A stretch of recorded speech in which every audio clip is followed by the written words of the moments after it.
Hey guys, this is Michael with Quiet Lawn. I hope you're doing well. The topic of this video is going from a video that I just watched from Brian's lawn maintenance, which is a good video. Brian puts out a lot of good content and has a lot of good information. But his video was talking about, buying a new versus a used vehicle and the cost of ownership for each of them. And while I agree with his point totally, his point was that, by the time you repair your used vehicle and all the downtime and stuff you have, it makes a lot more sense to buy a new truck. And I agree with that to a point.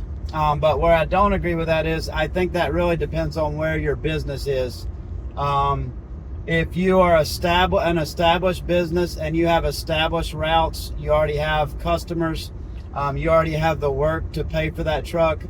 It's smart to try to limit anything that's going to disrupt your workflow and disrupt you being able to service those customers, on that profitable route. So, if you've already got the customers, you've already got a route, by all means, it's smart to get a vehicle that's going to make sure that you don't have any downtime, any breakdowns, that you're going to be able to maximize your labor and all that stuff. Where I don't think that makes sense is if you're a business that's starting out and you don't have any customers, you don't have a full route. The worst thing I think you could do, and this comes up from the perspective of someone who was stupid in the beginning, and I started my business with a lot of debt. I borrowed money to buy stuff and all that, and thankfully I didn't buy anything too crazy, but it was very difficult because those payments, that extra money that I was having to pay for all that debt every month, really hurt me when I didn't have a lot of customers and my business was growing and stuff like that. So, I think it really depends on your business. When you're starting out, I think you need to start with the best vehicle that you can afford, even if it's your own personal vehicle, which I think is the best option, especially starting out. Just use your personal vehicle. But as soon as you can get something, like I would, until you're booked out and your business is doing good, I would rather find something in the middle, a $10,000-$15,000 vehicle that's still relatively low miles, 100,000 miles or so, like that, or maybe even less, depending on what you can afford. One that's going to be dependable, because a couple things. One, you're not going to have a payment. Two, you're not going to be putting a lot of miles on it anyways, especially if you're routing your jobs tightly.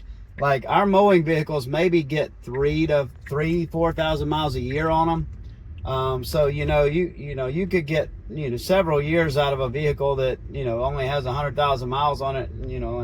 I think that's a good model. You want to get that. You want to get it wrapped. Obviously, you want to put money into that, getting it wrapped, or getting some, getting some graphics put on it, because that's your biggest billboard right there.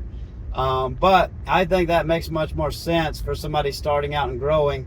And as you grow and you get established and you start to become a profitable business, which usually takes 3 to 5 years, then it starts to make more sense, because you're just, your guys already have routes. You're basically just getting the vehicle for that. And also you're typically starting to make profit. So the tax incentives for a new vehicle make more sense, because, there's a lot of misconceptions, and I had these too. But those of us that have never been in business, or you don't understand how taxes work, is we think that, you hear all the time, oh, he bought that, he could just write it off. And you think, we hear that and we're like, we think that means that somebody can buy a $50,000 truck and just write it off and they save $50,000. But that's not how that works. What that means is, if they have a profit, let's say it's $60,000, they can buy a truck and use that expense to reduce that taxable income to $10,000. So, they're effectively saving the tax, whatever tax they would have to pay on that remaining $50,000. But if you didn't have any tax anyways, if you weren't going to have any tax liability anyways, like when you're starting out and your business is losing money and you're going to have losses the first few years anyway, you're not saving any money really tax-wise, maybe some depreciation. But, that doesn't really make sense with a business starting out. There's not really a lot of tax incentives for you to go out and buy a brand new truck and finance it and have $1,000 a month payment. Just so you can, try to save taxes, which you're not going to save because you're not going to make any money. and that $1,000 is going to really hurt you, that payment in the winter. So while I definitely agree with what Brian was saying, his point was 100% true. I think it pertains, in my opinion, to established businesses that at least have, you know, an existing customer base. Otherwise, just starting out, you need to keep your overhead as low as you can. You know, keep your payments down, keep your debt. I'm not saying go buy a bunch of junk. You know, I try, you know, you can, there is no like, you know, it's not one choice or the other. You don't have to get an absolute beater of a vehicle that's breaking down every week, or a brand new 50, 60, 70,000 dollar truck. You know, there's in between. Like I said, you can get gently used stuff that's going to be dependable, and it's going to do the job, and you don't have to spend, you know, all that money to get it. So that's just my opinion. I'd love to hear your opinions below.